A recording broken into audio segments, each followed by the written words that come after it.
Assalamualaikum warahmatullahi wabarakatuh. Perkenalkan, nama saya Salsabila Tria Ananda dari kelas 11 Archimedes.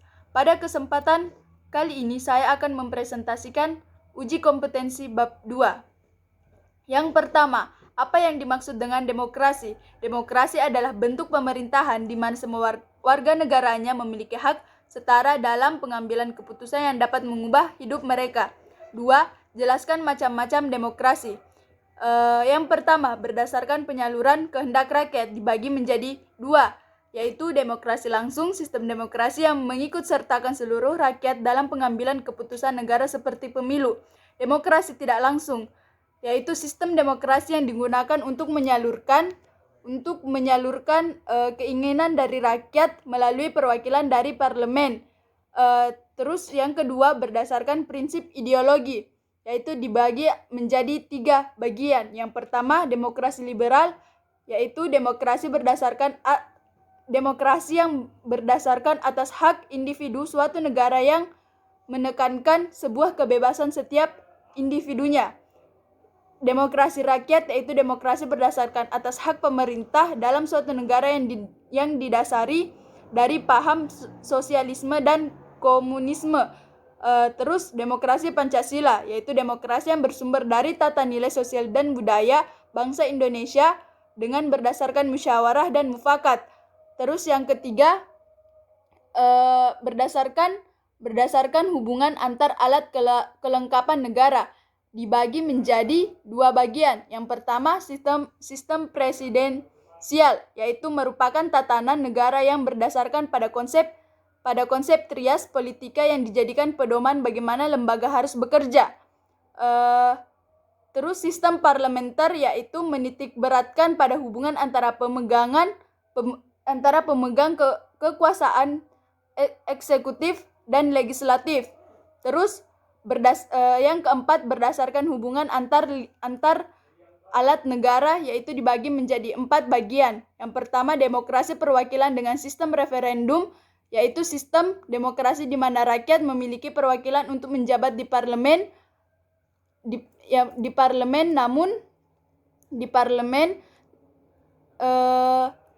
namun sistem demokrasi yang di dalamnya terdapat hubungan kuat antara badan eksekutif dan badan legislatif.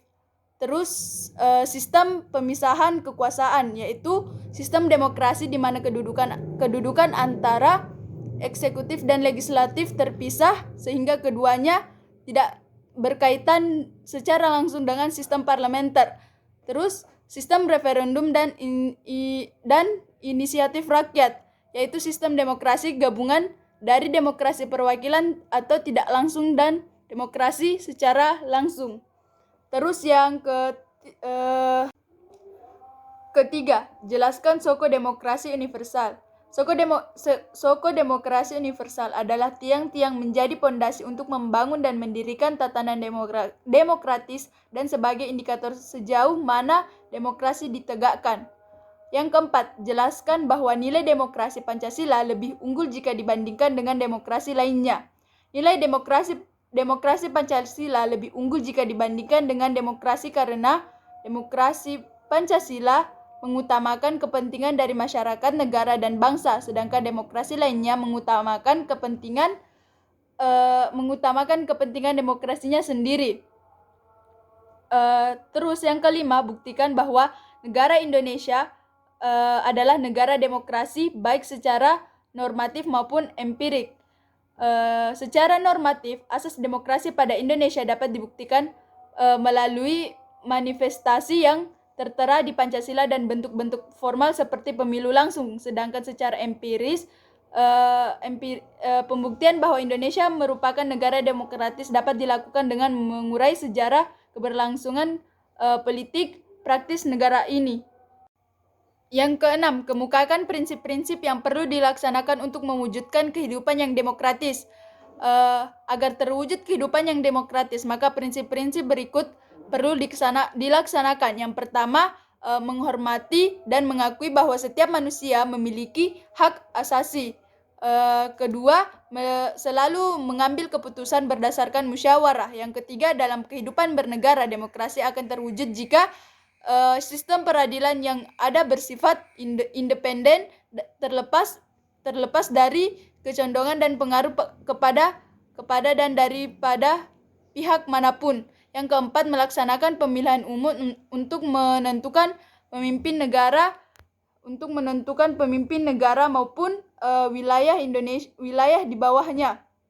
Yang kelima, meletakkan kekuasaan tertinggi pada rakyat dan dilaksanakannya kekuasaan itu diatur undang-undang. Yang keenam, menyeimbangkan kewajiban dan hak-hak. Yang ketujuh, melaksanakan kebebasan dalam masyarakat dan negara, tetapi kebebasan tersebut harus dapat dipertanggungjawabkan secara moral kepada Tuhan Yang Maha Esa.